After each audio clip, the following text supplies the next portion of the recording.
Aquilina, and I'll be tonight's chair. I have a sort of critical distance from B Corp and a lecturer at the RCA, but I think my position tonight is to kind of hold B Corp to account and have a bit more of a critical but generous conversation about what are the pros and cons of becoming a B Corp and being certified. I suppose there'll be at some point, there is a QR code, so if you want to write questions, you can add them there, they'll appear on this iPad, but you can also just raise your hand and answer it in a more traditional way. Tonight has been organised by Holland Harvey architects, and thank you to them, and to the LFA. B Corp, before I get started, who here doesn't know anything about B Corp and wants to sort of find out for the first time, just so I get a sense of the room? Yeah, okay, that's nice. Okay, that's good.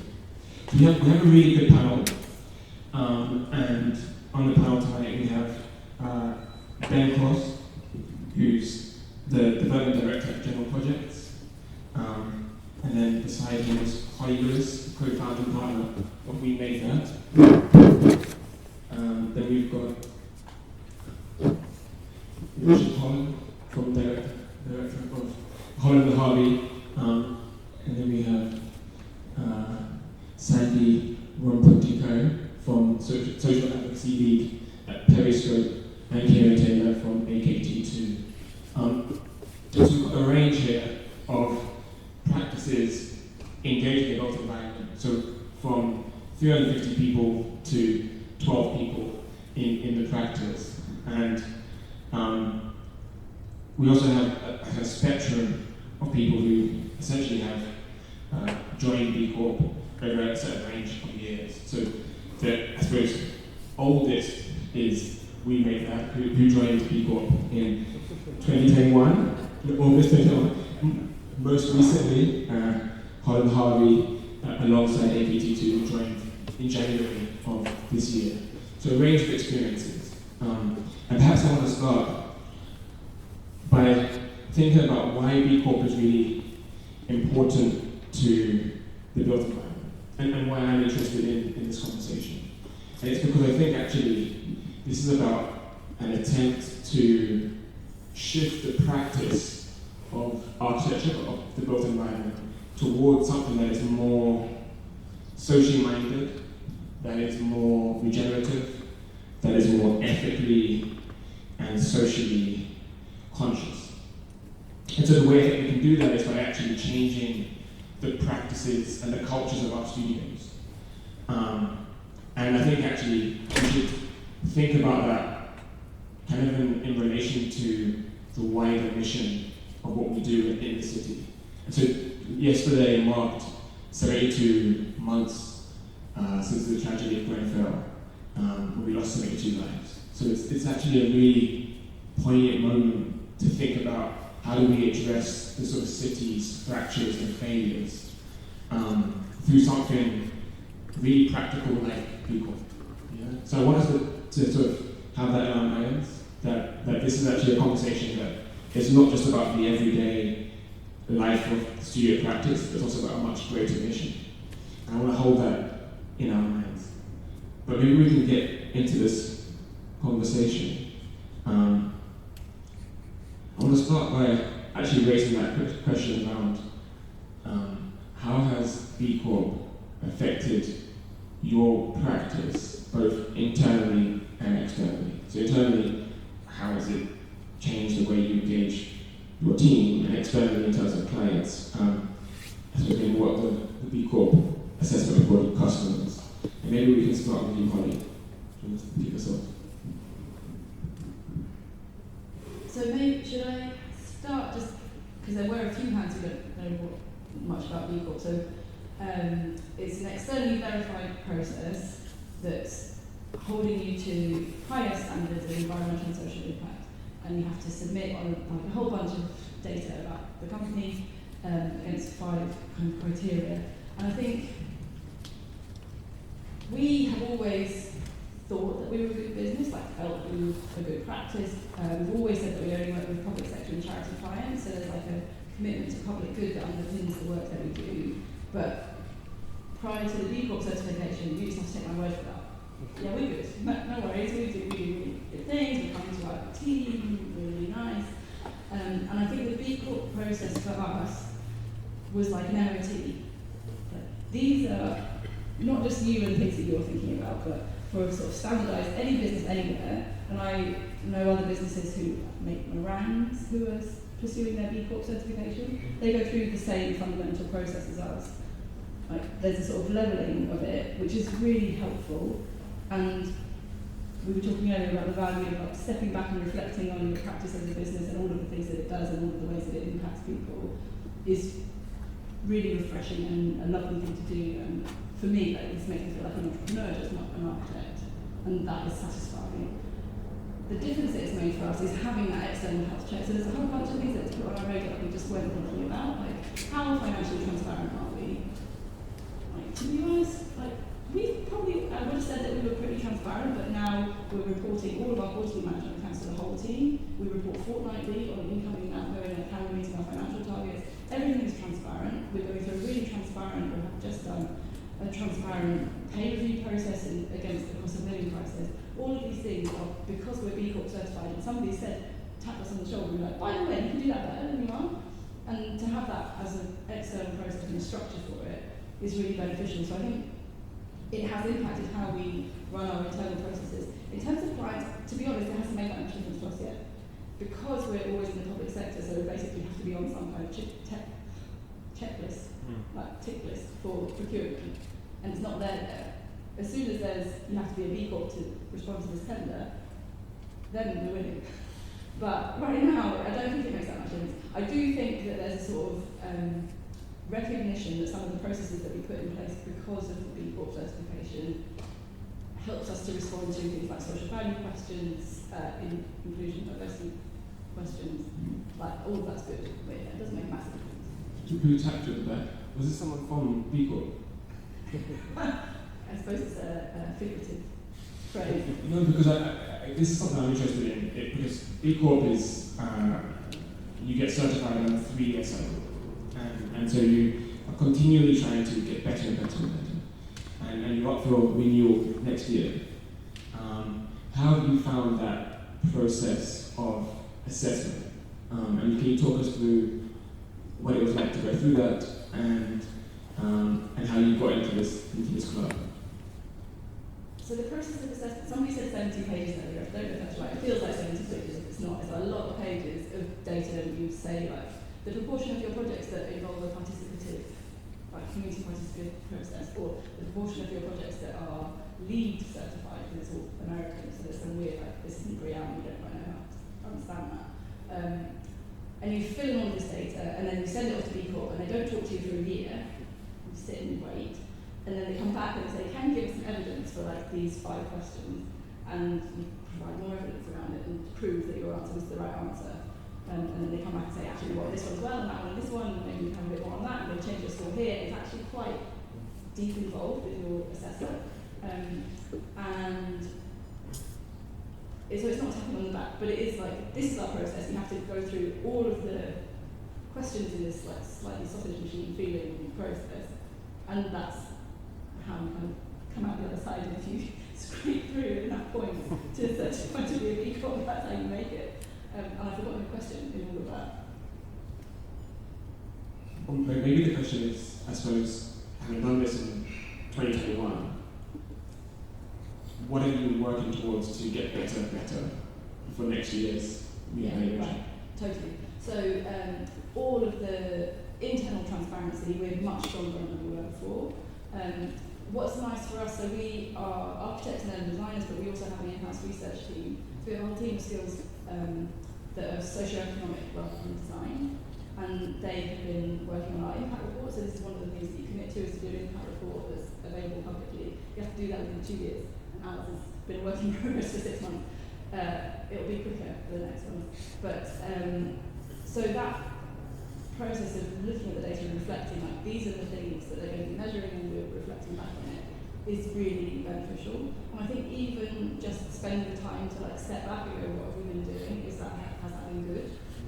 Is really nice. And we've been looking at other things beyond what B Corp has been identifying for us. So even just like the geographic spread of our projects, we would never have looked at. We intended about 5 years ago to get more work outside of London. Now we're 51% outside of London. I only know that number because we're doing the impact report and we've spent the time to like take a breath and look at the practice. So I think it gives you space to think about what we're doing and the impact of it. And the process, that sort of reminder of, by the way, what you're doing and how can you prove that you're doing it. There's something quite empowering in that and nice. It's extra work that no one's paying you for, but I think it's helpful and it helps us to think about ourselves and what it is that we're about. Thank you. So just for those who raised their hand earlier, there are these 5 impact areas that I think Holly touched upon: governance, workers, environment, community, and customers.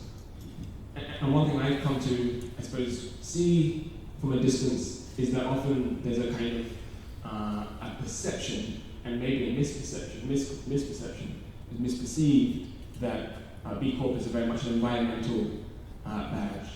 And I think actually, I get the feeling Richard might want to address that. And maybe, because I suppose, Richard, you call yourself an ethical practice. And I wonder how becoming a B Corp a few months ago has allowed you to make clear those ethics. And perhaps you could speak against some of these 5 impact areas. Yeah, I agree. I think there is a common misconception that B Corp is just about carbon.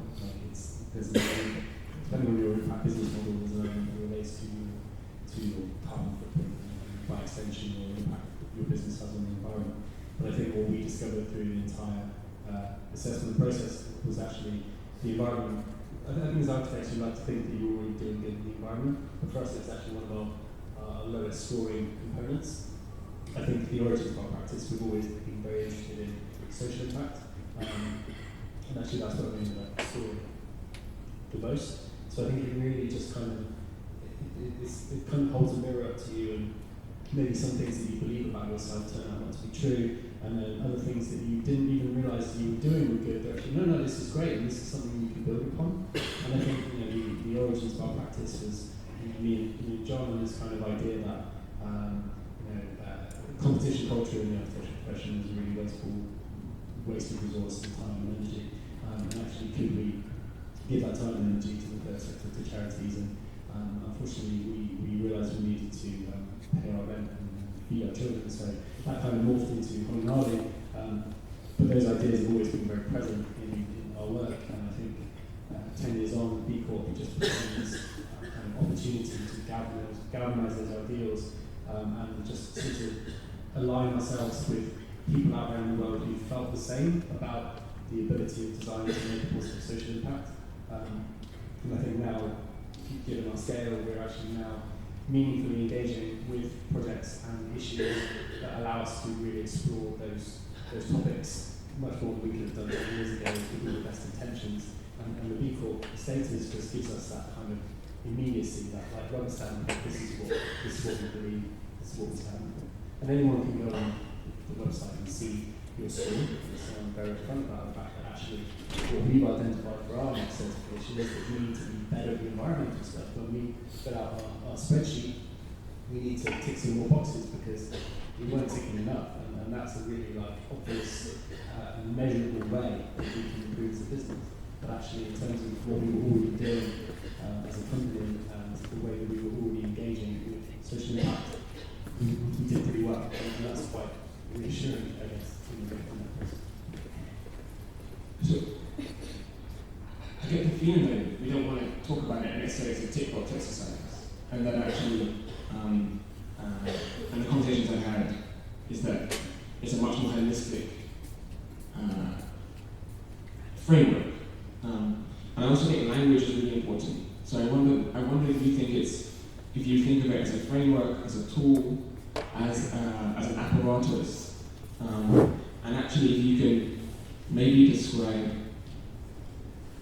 some of that. So I want to know a bit about the way you think of it and language you use for it, but also how you can challenge that language as well. Yeah, so I think the tick box thing, by its nature, and the idea that you have to have the score, are fantastic in some ways because it means that you have a meaningful way to measure and quantify all these things that you were probably doing anyway, but it becomes a tool, it becomes a framework to show you how to be better. I also think it can be quite dangerous because it potentially does become a tick box exercise, and particularly when you're coming up to your assessment, you're like, we don't have enough points, we just lost 5 points because they moved the date, and what else can we do? And that I think is quite a dangerous thing. But I think overall it's still a positive tool to use. But I think what's really exciting about it is it actually allows you to see things that you're already doing, and okay, great, we get 5 B Corp points for that. It became a bit of a joke in our studio when we were doing the assessment. But then also you can go beyond that. You can say, well, actually, okay, flexible working, yeah, brilliant, that gets us 3 points. What if we allow our staff to work away from home and they could, work from Italy or Australia? Like, do you get any points for that? No, but can we do it anyway? Because it'd be nice and it would just make us a better organisation. So I think it kind of forces you to go a little bit further as well, and it's just a really good foundation for that. Excuse the environment.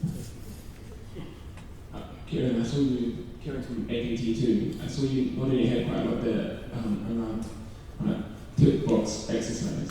Do you want to deconstruct that for us? And also,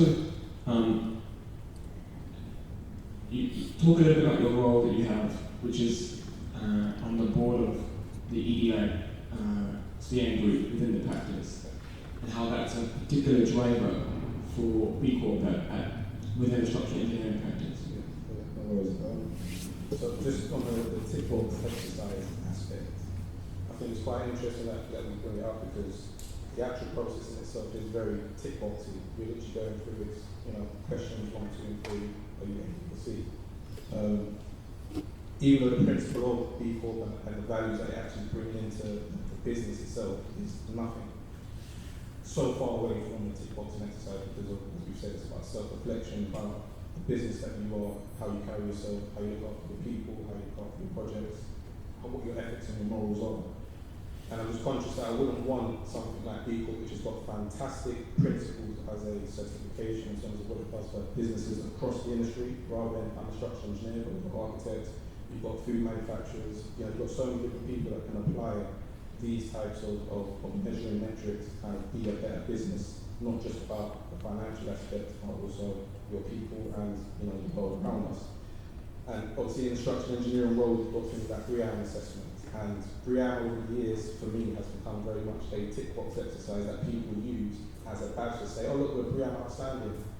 And we've lost the fact of BRIAM was great when it first came up, and it is a good thing to do in terms of principles, but everyone now has gone away from the reasons behind why BRIAM outstanding is so good, or BRIAM very good is very good, because it's gone away from we're doing something great for the environment. It's we can put this on our property and we can let it easier because that's what the tenants are asking for. So it's got good purposes, but the principle in terms of the way people are using it now is obviously slightly different. And I wouldn't want B Corp to become something like that as well, because it allows you to really understand how you are as a business. And AKT, our values as a business is we're a very cultural studio. We're 350 people from all over across the world. And it's one of the areas that we actually scored the highest in terms of our scoring aspects in terms of the people, in terms of who we work with, because like you're saying about working from home, these aspects, what we do for our business in terms of our people is it's all about us. We're a culture. It's a family. I've said it many times before. I started when I was 19 years old, and I've been there 16 years now. Spent my entire life in a single place with people. Are you crazy? It's that good. I'm not saying that, I'm not getting paid to say that. But if you want to put it in, it's not great when you're watching. But it's about the environment you're in. And as designers, as engineers, we have our responsibility as architects and engineers to actually make the world around us a better place. And that responsibility really starts to reflect when going through the B Corp process, because you start to actually focus on the individual areas of governance and the social impact that you have. That one of the aspects that we had with the scoring aspects was about charity work and community. And everything seems to be quiet financialised. So how much money have you given to charity? I said, well, okay, we give money to charity, but what value? Why are we putting monetary value on something such as charity, or going into a school and giving them a talk, inspiring someone, or bringing someone into the office to show what an engineer does? So there's a lot of aspects there in terms of financial value being put to something that is intrinsically nothing to do with money itself, but is being provided a value. And I think that's going to change as we go forward, where the perception of where value sits is obviously changing in the world we're going through now.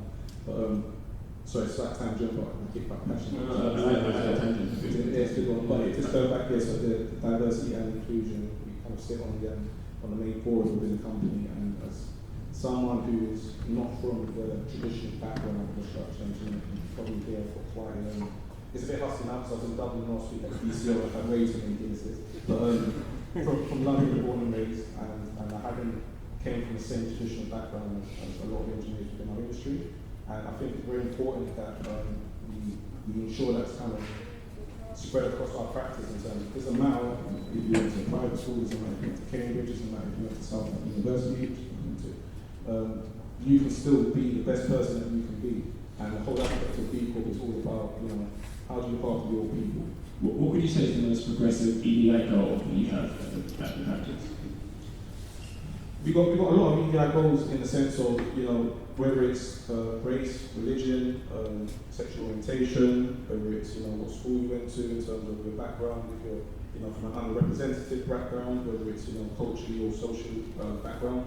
And I think a lot of the aspects within our industry, which I try and push quite a lot in terms of showcasing to the next generation of our future, and I say this for everyone that's in the building now, the people that are growing up now that may be 15, 16, people that are 5 and 10, these young children are growing up in a world that none of us have ever had to experience at that age. We don't know what kind of damage it's going to be doing. So we do a lot of outreach programs with schools, we do talks, and at all ages, from secondary school up into college, going to universities, because they need to see that there is an option and a potential to kind of be within our industry. Because if you don't know about it, how can you develop and get your perspective into what we do as a day-to-day kind of role? And that diversity of viewpoints is something that we thoroughly encourage in terms of the practice. And if everyone looks at a cube from one side, you see a square, right? So you get different perspectives, you get to see the full picture in terms of what's happening here, you can talk to that person. So it's that kind of mindset of culture in terms of how we kind of approach challenges as engineers, because every challenge that we do as an engineer isn't just one option, there's multiple ways to go through it.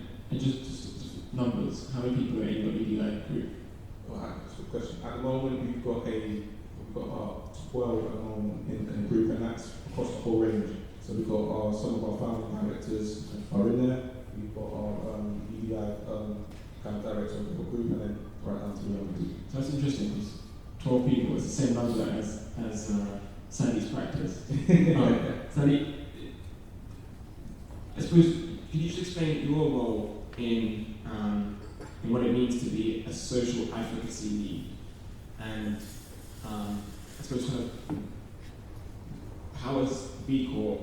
I think you do something quite important, which is you kind of think about the language of B Corp and how that gets communicated. So can you talk about that translation, either from what is kind of Americanized language? B Corp is a California-based initiative, and then how it gets translated into the kinds of master plans and public law projects that you work on every day. Yes, I can talk about that. I think the sort of predicating questions that we always have as designers, as architects, as any actors in the built environment: how do we improve, how do we do better? And it always comes around to this of how do we do less harm? And that's kind of an important question that we always need to have in the background for our minds in general. Or what is the purpose of what we actually do? And that's how sort of B Corp is by importing what we worked on. And this idea of doing less harm and creating more impact around, whether it's a gluten or a more potent or an immediate impact on the communities that we design and the environments we seek to create. And what Kieron said about this kind of opening that imagination for people to understand what I believe is social advocacy is kind of implying. It's about how do we have our own set of value systems, our positionality, how relations and biases that we have, how that influence the way we design, the way we create, and being introspective of that as well. Because there's an idea of, okay, maybe designers create products in the built environment, and that's become a monolith that exists in the world. But essentially, in this stage of our future, we need to think about legacy projects. We need to think about the future generations that are going to inherit the work that we do. And that doesn't come regeneratively. We keep thinking about how to mitigate that harm. And, increasing involvement with the future generations about having more people, voices and plurality in general in the conversations. A lot of work that we do in the practice of Periscope is the process of co-design, co-creating things, especially in the imagination of future master plans, future public work projects. Does co-design get you some points on B Corp? Well, it's not as nuanced as sort of like line by line of we talk to a few students to talk about the design wise. I mean, it's a level of engagement which have an extent to that. I think the sort of public consultation is such a basic thing that architects do, urban designers do, but to go beyond that, to actually develop that into a model that people actually have agency, actually have stewardship in the community they create is something that needs to be developed from, I think. And how do you give agency to the stakeholders of the community in your projects? And in what ways does B Corp encourage that or make that more meaningful? I think just with B Corp, as it is sort of such a very useful framework, but we shouldn't think of it as a sort of pedestals or like something to beat people up when they don't align with the moral or ethical practice that we do. Is also a lot of there was news as well that a lot of people or companies or corporations on the platform that might not align specifically to the integrity or to the values that people sort of will be upheld. So I think it's about questioning that, and the sort of co-design process and creating more agency in the practice is about getting involvement early on. It's about getting people on board, but not just as a verbal sort of things that people send out, but it's also having this thought of, okay, we're not setting things in stone, we're creating this pencil work, this work in progress that will develop over time, and we need to encourage that as things have evolved as well. Okay. Let me just come back to this. You're an advocate for community involvement in the design process. Have you rethought that process in light of B Corp and your renewal perhaps next year? So I was saying to you earlier that I spent a reasonable amount of time on my maternity leave a couple of years ago doing all the verification of the various questions that I wanted more evidence on. And I can tell you that there's one question about this in B Corp, which is the proportion or percentage of your projects that have a participative community process in their design development, which is quite narrow. And as I think Sandra was kind of implying, you can say, we did some workshops and that's a community participative process, and so tick. So the answer is B Corp doesn't really help you to do that better. It might make you push for projects where the client isn't inclined to do it and you say we really must. But we would do that anyway. So I don't know that it's B Corp that provides that motivation for us. And I can think of briefs that we've responded to and said, you should be doing some engagement now. Can we do that? Here's the resources we're going to need to do it, that's what we should do. This, I think, is coming from us rather than because we think we're going to get B Corp points. And it's not like in your, it's not in the background of all of our decision making, but it does provide this framework which I think we've described about prompting you to think about things that you might not otherwise have considered, prompting you to think about how you could progress up that scale, like the other things that you could do. It definitely doesn't understand enough about what it is to be an architect or a built environment practitioner to really get into all of the nooks and crannies of all the things that you can do better. And I suppose for us the value though is in a sea of people who will all tell you that their work is good and that their practice is a good one, it's some kind of threshold which is externally verified and is holding you to account on some level. it is not a panacea or like a magic status that puts us above everybody else. And it's a commitment to it, and it's a public commitment to it. And the biggest change for us has been in recruiting processes. People like, we've had a dream of recruiting recently, and that is the most meaningful. Like, we can't do anything if we haven't got a good team. And we have a great team, and that has come, and people come to us in their interviews and say, I'm really interested to come here, and I see that you're a B Corp, and I understand what that means. And so, I mean, if I was going to pick out one thing that has made a difference, it's that. And that has been kind of magic. If you're only recently B Corp, you might not have that kind of the wave of that yet.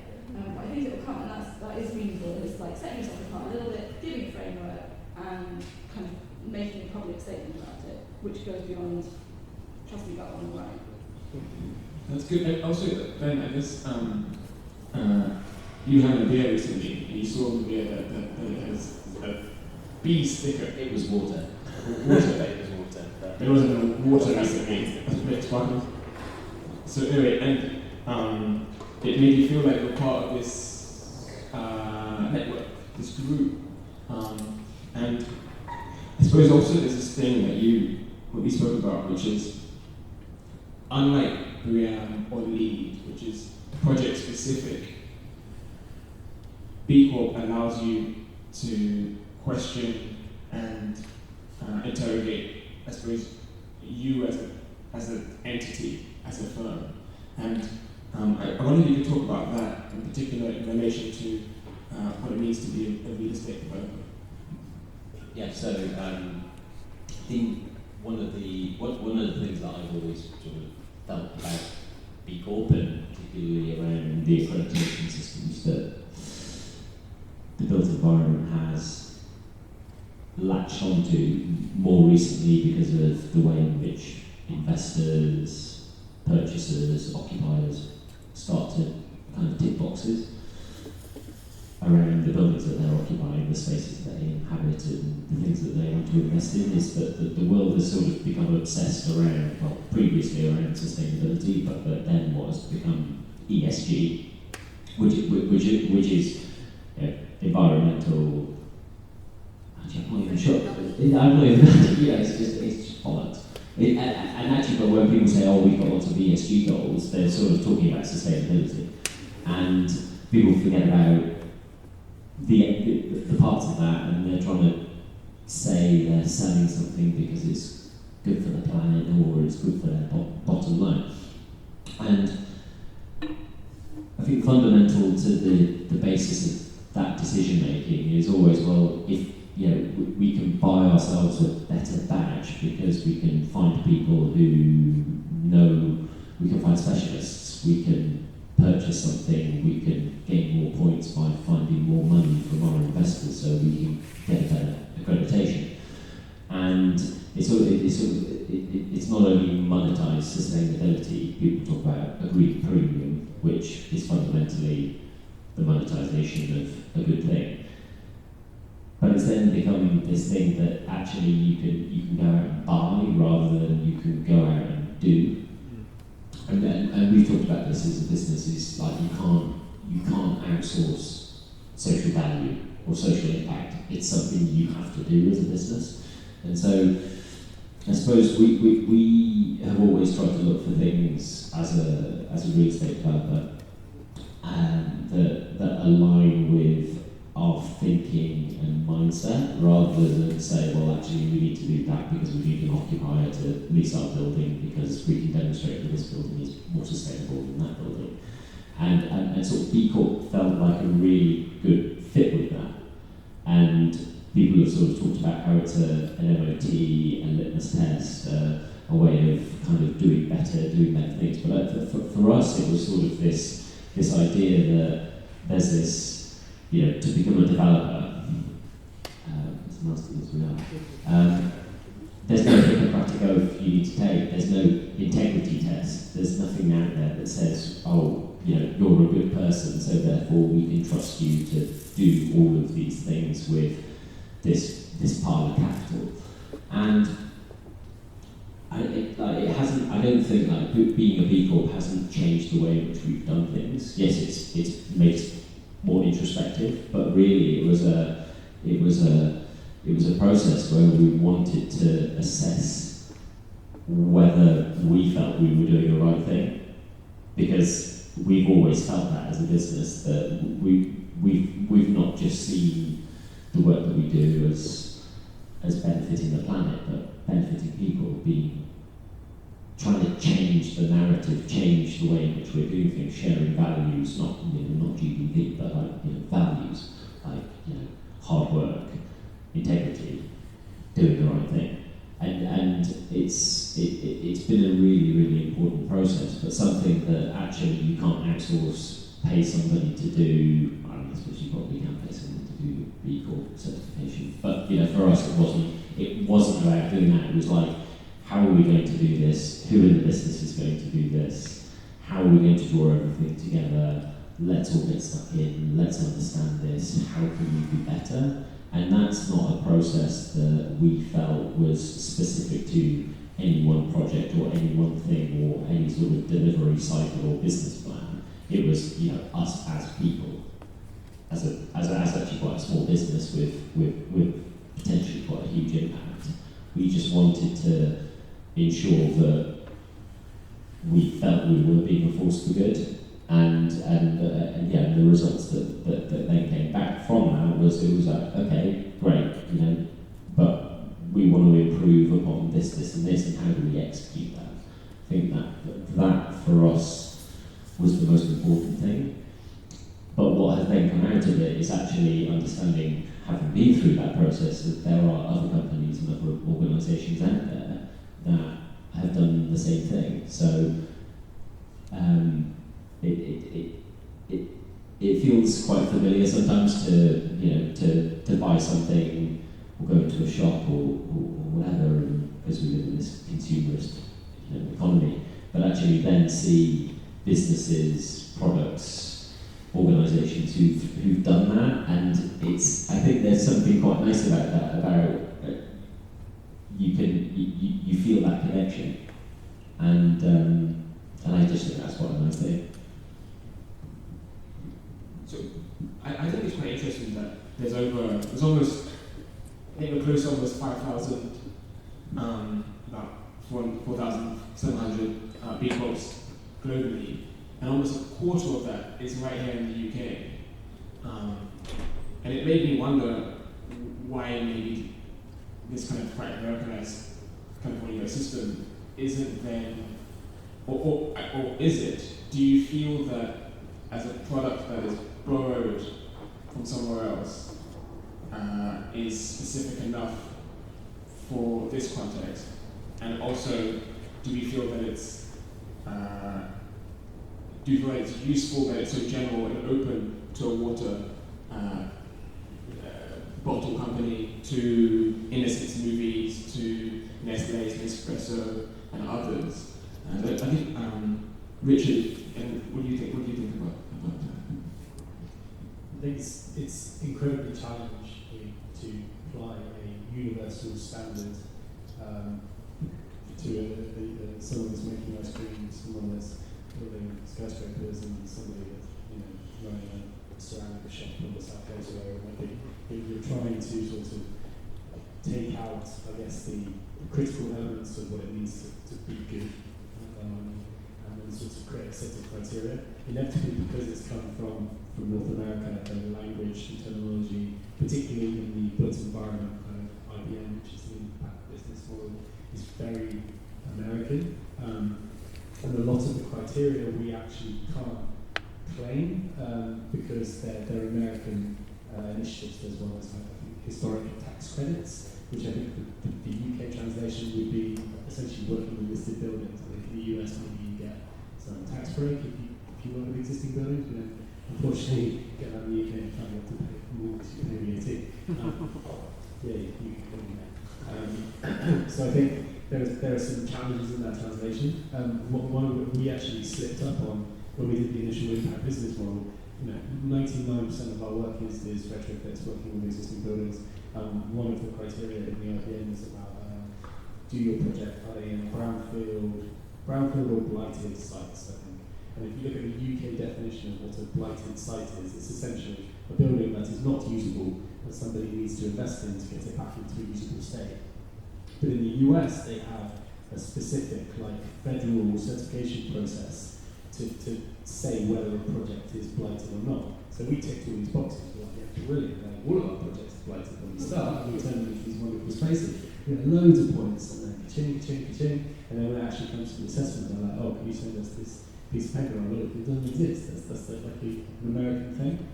So I think there are some shortcomings in the process, but at the same time, you kind of have to give them a break, because if you're making ice cream, you know what I mean? So I think they're the core challenges that we experience. And just to reflect a little bit on I guess what Holly said in terms of how he's identified that recruitment has been the sort of one of the best advantages of being very recent or going through the process. What do you think has been the most significant advantage so far? Immediate alignment. We go in to pitch to a client. We used back in the day, we'd go in and we'd be like, it'd be a lookbook of projects, 20 projects. Here's an amazing project, here's another one. And by project 4 or 5, you can just see the client's eyes kind of glaze over, because you're not selling products as architects. You're selling an experience. You're selling a service. You're selling hopefully a long-standing relationship. You're not going, do you want A, B, or C? You're not buying Happy Meal and McDonald's. And so that process always felt a bit odd. And so what we recently did, sort of actually before we got the B Corporation certification, but it was definitely in our mindset, was we go in and we pitch our values. And I think the B Corp status now, it's almost like slide 2 in our deck, it's like, we're a B Corp. And they're like, okay, they kind of already get it. And then we show them how those values translate into our work. And I think that's a much more powerful way of communicating in real terms what those values mean. And we've had successes in that. We've also had failures. It's not a perfect system. But it's definitely in reframing the way that we seek work. It also, some clients aren't interested and they don't know it. And that's a really good test from day one, because it's going to be a horrible working relationship if we don't believe the same things. And so in a way, it's quite a nice sort of checkpoint in that engagement process. Thank you. Kieron, we come back to you. AKT2 love to call themselves world class. I like it.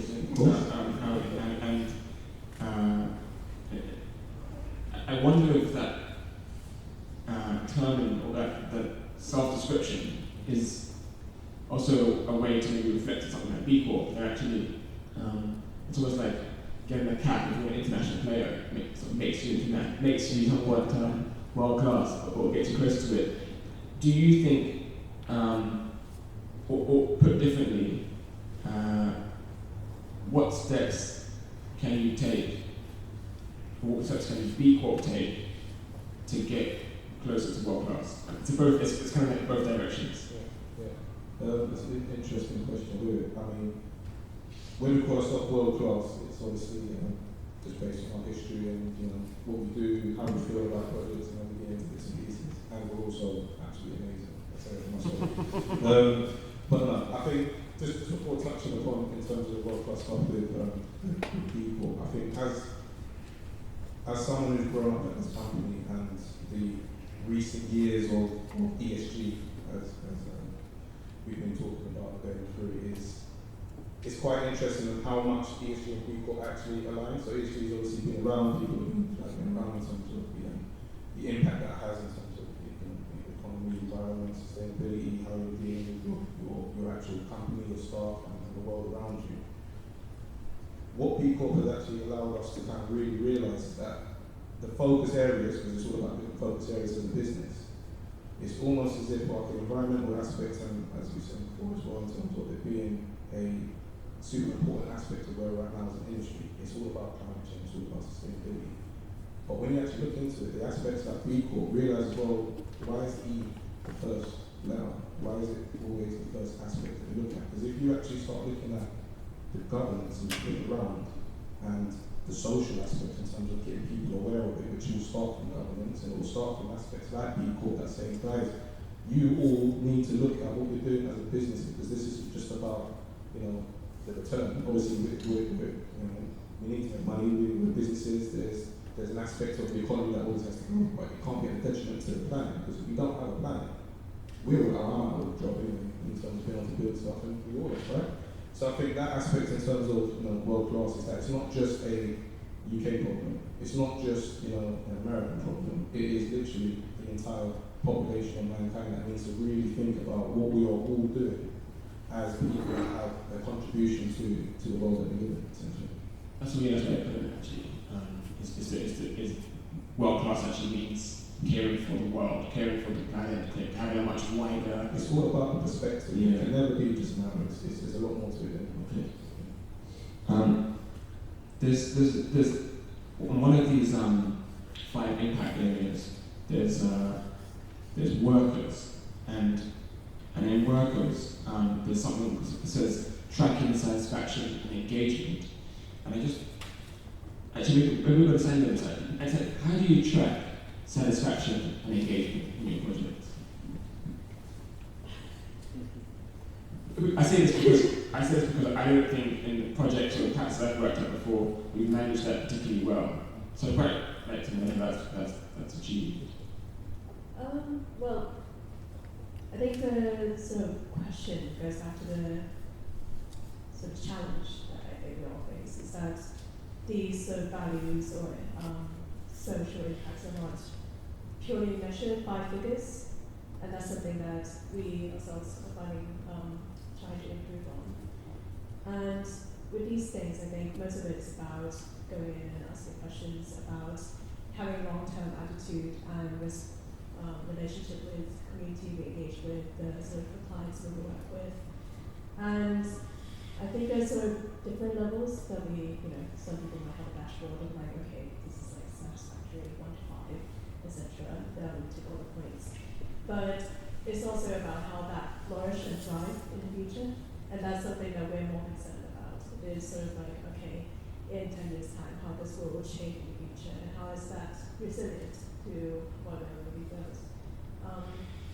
In terms of satisfaction, I think these sort of projects we do is never going to be 100% perfect, but we need to allow ourselves for that gap to have a bit of discomfort, to be able to challenge, and also to be able to continually improve and actually question ourselves, are we doing the right things?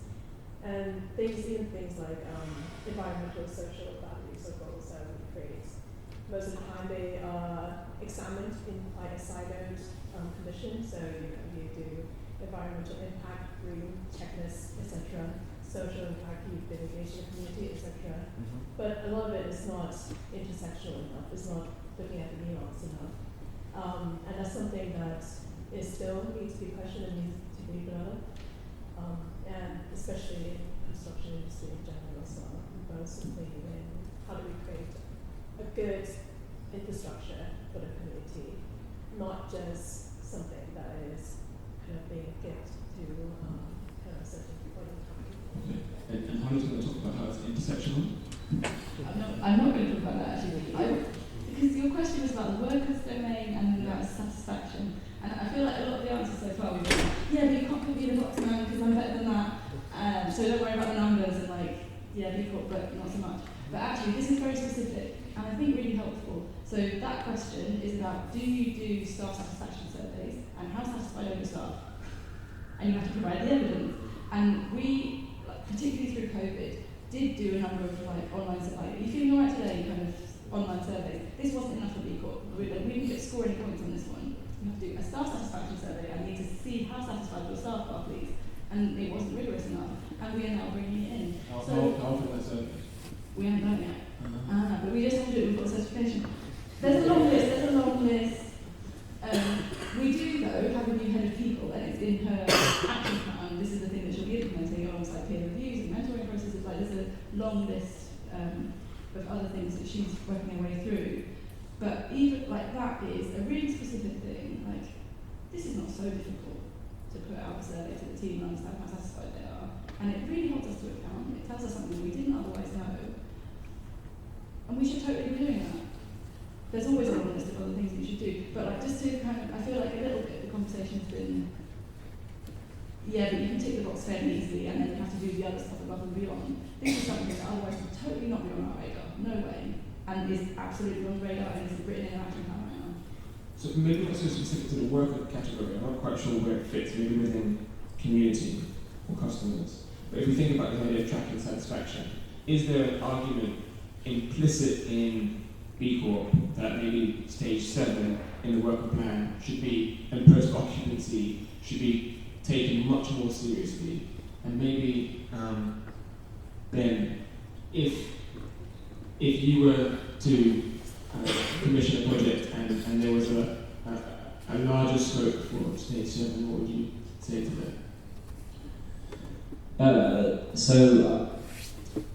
That's a really bad way to start an answer, but anyway, I feel I have a bit to say on this because I originally joined as an architect, so I actually know what stage 7 is, and I can actually understand the reasons why it isn't executed as a developer, as somebody who's involved in real estate, because actually sometimes people are no longer involved in projects from an investment point of view.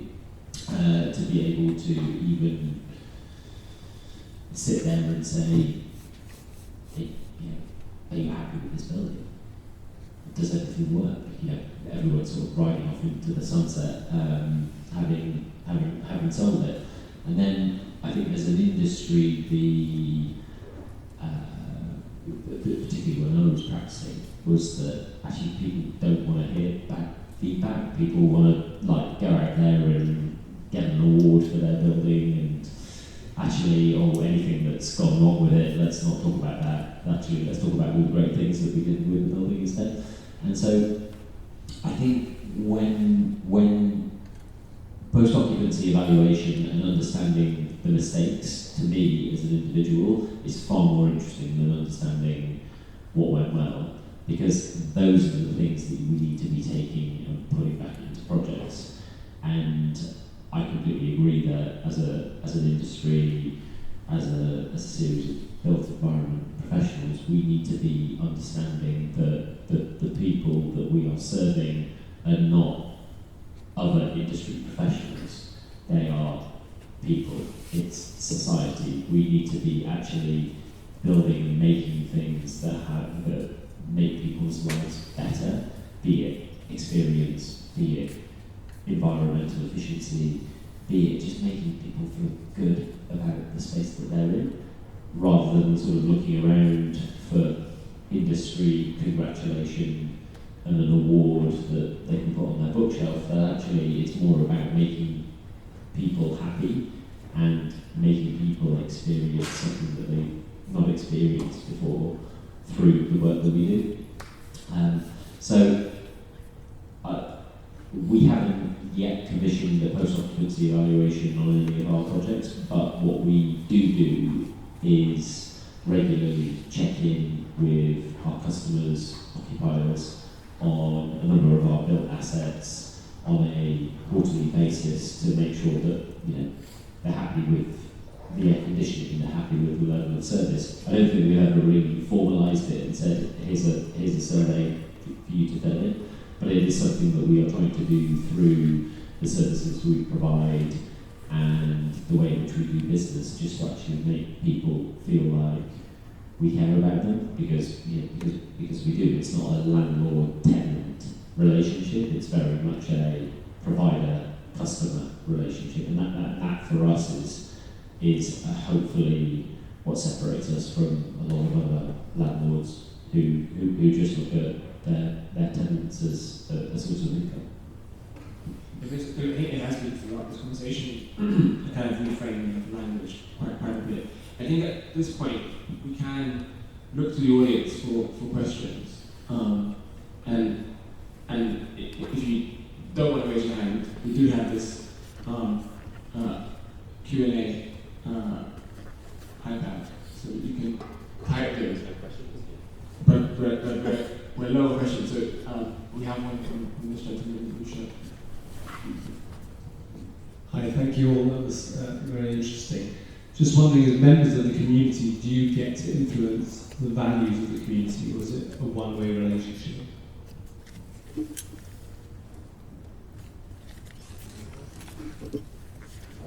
there is a current review taking place. So I would say that means that we get to influence, I don't know if it's the values, but certainly the sort of technical implementation of some of the things. Things like work and satisfaction, I actually can't remember the new wording, but they're changing because it sounds super odd, doesn't it? So things are changing. I think it is a little bit more two-way, and I suppose the nature of the process is that it's reflective, so they're reflecting on themselves as much as we're reflecting on ourselves. Because I suppose the challenge is to keep it relevant and not end up, like Kieron mentioned, with that dream, where everyone wants it as a badge of honour, and actually it's about the people who adopted it first, who kind of want to keep it what it meant to them. You know what I mean? Yeah, it feels like that's the vibe. I hope that stays the case. There was a big event because there were 1,000 certified people the end of last year at the Natural History Museum. There's a lot of people who've definitely done Kool-Aid. It's like, oh my god, it's amazing. I'm not one of them. But I think the process is sufficiently rigorous and I was kind of shocked how closely they were interrogating the figures. And like I say, there's this review going on and we're definitely being invited to partake in that. So all of that feels like it should be pushing in the right direction to address the things you're describing. I have quite a few questions. I think maybe this one is useful for you, Ben. Do you think B Corp could make the threshold of getting points higher? And what would that look like? E.g., public consultation points seem a little bit easy. I'm asking this to you because I'm interested in how you score on public consultation. I'd have to check. So I think what I think is great about the panel is we've got some people who are very much in the honeymoon period of B Corp and those who've been there holding on for date night. And I think we're sort of halfway between the two. We've sort of gone back. I think when we first achieved it, we were like, okay, great, we've got a score of 138. How does that compare to everyone else? Well, actually compared to other UK real estate developers, it was the highest. So we sort of felt that's a good thing to talk about. And I think once that shine wears off, you actually go, well, can we do more? Is there a way of not just looking at things from a participatory point of view, but actually say, how can we give people, not just because like B Corp says we should be doing this, but can we deliver more value through this process? So maybe as B Corp evolves, they should start to change the thresholds, and they should maybe look at a tiering system around, well, actually, to get 1 point, you do this, to get 2, you do that. That might make it feel a bit like Brianne. But I think one of the things that we've started to do is, particularly through the work that we've done, is say, well, actually, it's completely useless to say to somebody, how do you feel about this building? Do you like it? Do you not like it? Do you want it to be red? Do you want it to be blue? Because actually these people have zero influence around whether our building should be red or blue or black or pink or whatever. Actually, far more interesting for us is to say to people, well, actually, we want to go through a co-design process so we understand we've got £5 million of capital to be able to employ on 2 acres of public space in one of our developments. Let's not just give people the tools to be able to work towards a solution to that, but let's actually give them a set of constraints to work with. Let's tell them it has to be procured within this timeline. Let's tell them how much things cost. Let's actually give them the ability to make informed decisions around the work that they're doing in the same way the work that we do. And I think I would say that, if you look at it flippantly, some points are low-hanging fruit, but the litmus test will be when we go round the second time and say, well, actually, as a business, we'll want to get a better score next time. And how do we do that? Why do you want to get that score at the moment? What are you aiming towards? Which bits? A lot of our work is through the projects that we're doing, adopting, they are very heavily skewed towards an environmental agenda, just through embodied carbon, operational carbon, and trying to reduce the impact that the built environment has on global carbon emissions. We are, at this point in time, far more interested in trying to actually deliver positive impact to young people through the work that we're doing, through existing buildings, but also developments, and that's actually trying to move us towards, well, actually, we sort of don't really care so much about carbon. I mean, we care about carbon, but carbon and construction and putting pound signs in front of everything, and actually more guiding towards people, and particularly young people. And that's because as a business I'm the second oldest. I'm 36. But most of our business are Gen Z. So we sort of feel a responsibility to actually try to improve the opportunities and benefits for young people through the work that we do, and that's a big focus for us. Young people get in touch. Who wants to do that question? The chap with the sunglasses. So I work at a B Corp. We actually submitted for reaccreditation this. Who do you got for? Panelists. I'm a landscape architect. Apparently, we submitted our reaccreditation this week. So the timescale's a bit off, but we'll soon find out how we've done. Thank you.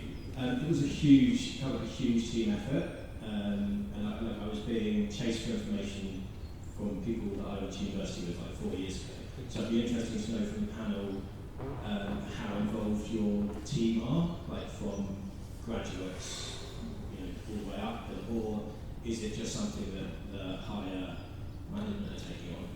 I think that's a bit of a question for both two at the end, Sandy, because 12 against 350, there's something interesting about that scale of practice. Sandy, you have 2 words.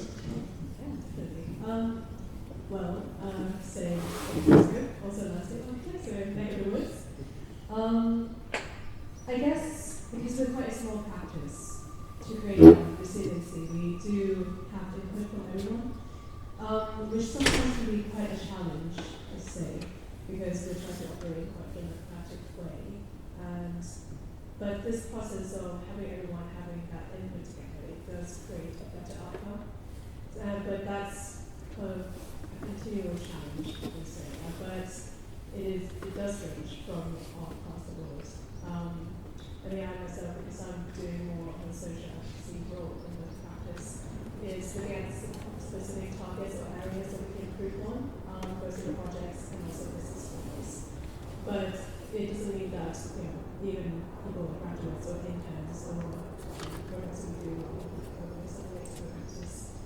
that is part of the input as well.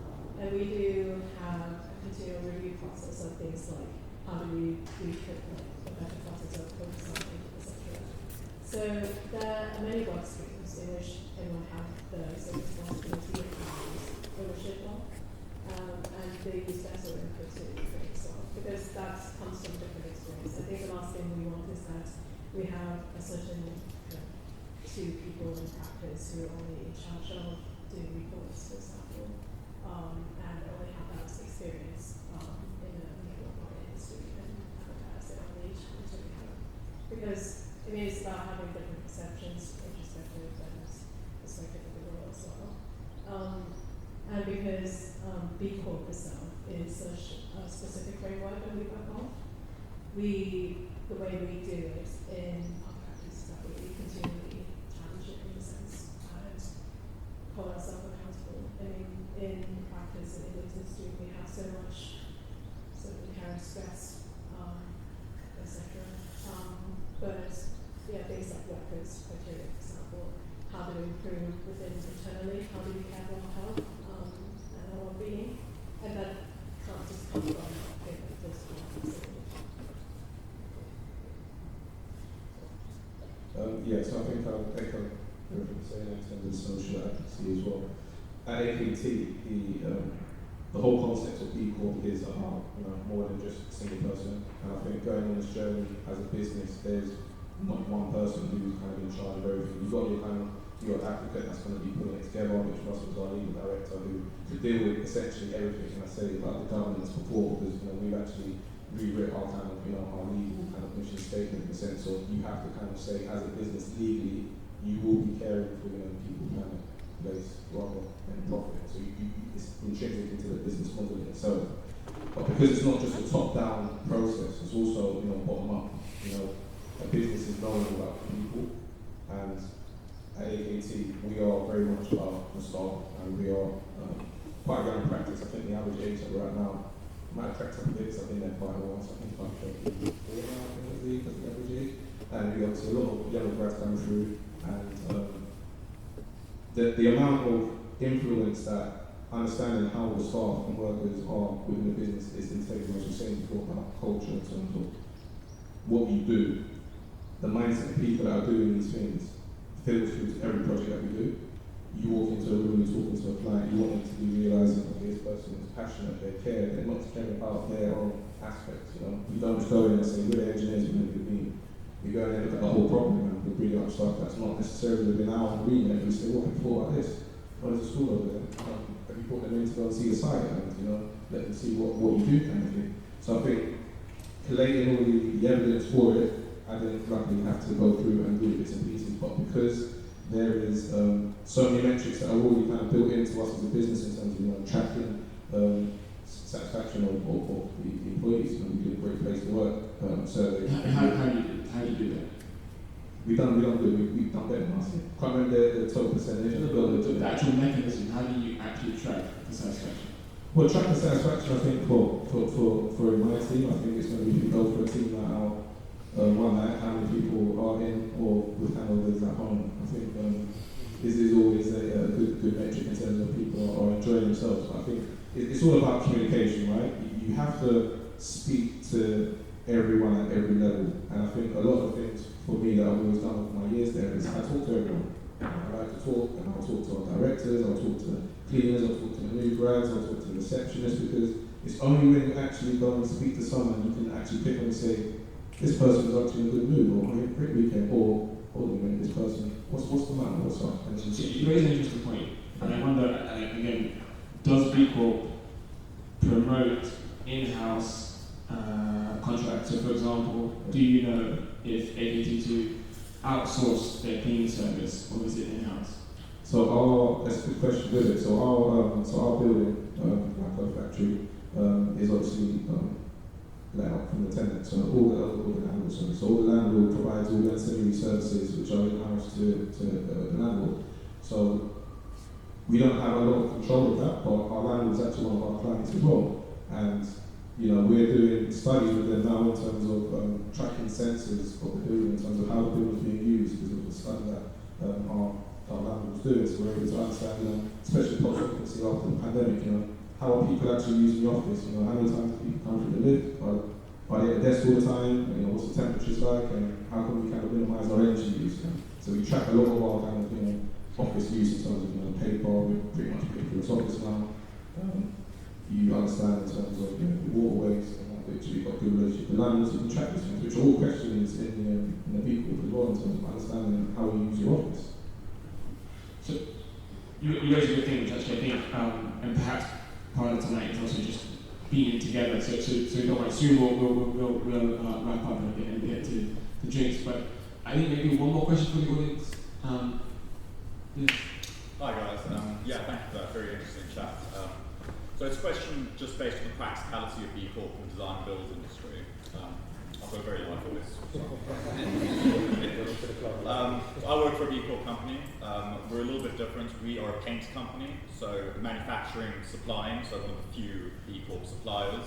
And I'm just wondering, as a group of architects and designers and specifiers really, how important is a B Corp accreditation as opposed to the usual stuff that you see about BREEAM compliance and a verified EPD and all that? Do you guys yourself care about these things? Does the end client do so as well? Yeah.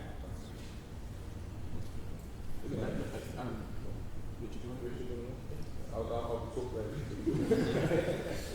I think there's a huge range. We have clients who care deeply about every aspect of the materials that we specify in the project. We have clients who really cross their mind that there's a good pen and a bad pen, for example.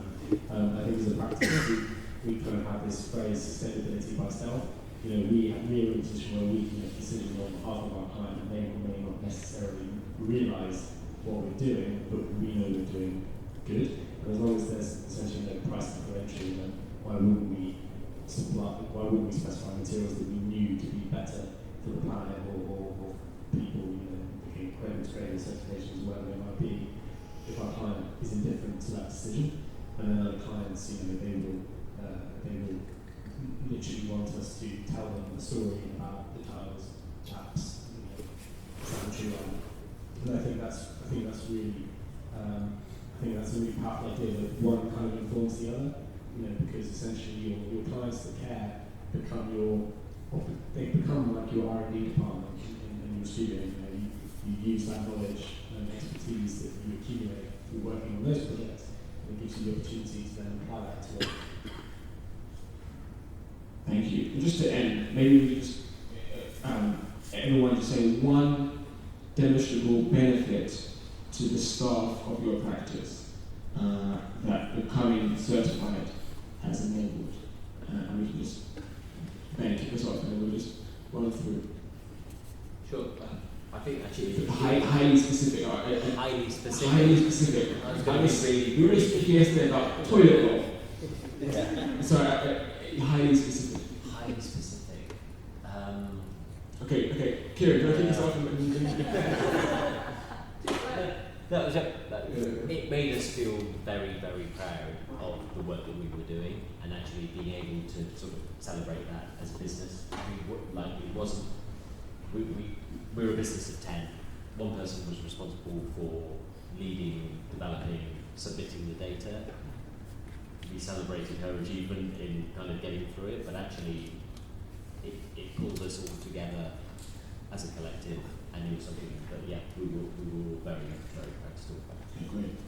Convenient, great, nice. So we've got a formalised profit share scheme now that we didn't have before. Like, we would give bonuses at Christmas and, that much. And now there's a formula and we get the money. So that seems specific. Sweet. Thank you. It wasn't necessarily a byproduct of the B Corporation certification process. It was something we were doing essentially kick-started by COVID, but I think that's full of policy and how we were really ingrained that in our studio culture, including this ability to work away from home. I think it's been really just enriched people's lives and hopefully we set that work-life balance a little bit.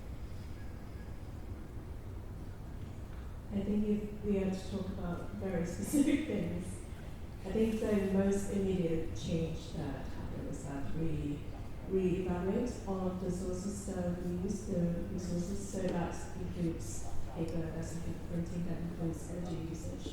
So that was something, even though we were thinking about it and we had kind of in practice before, it really, considering about the energy supply as it started as well. I think for us, it's basically just a word which is probably responsibility. And the process kind of really drove home to a lot of the younger staff who are aware of it, that everything, as a structural engineer, when we talked about specifying materials, we have such a massive impact in terms of the environment around us, and each and every one of us are responsible for actually thinking about what we do. So I think it was something that was already intrinsic in terms of how we work, but when we was going through the B Corp and it was being presented to the office, not many people understood what it was. But when you go through, we understand what these metrics are, what they mean, and how they can be impacted on the world. People felt like and loads of people spoke to me, it's like, okay, wow, I can actually make a change, I can make a difference. Because as I said, it's not just one person at the top that's making the application, it's a collective of everyone that can actually make a great big forward moving forward. Thank you. So I think we've heard today about more empowerment, more democratic ways of practicing, less competitions, more flexibility, sharing of profits, zero outsourcing of social value, better recruitment, less paper waste, and hopefully in all this, the menu of things between sort of the larger ambitions for social change, for spatial equity, to the kind of more fine-grained everyday experiences through these practices. You've come away inspired and motivated to do something a little bit different. And so I just want to invite you to give a round of applause to Ben, to Holly, to Kieron, to Richard, and to Simon.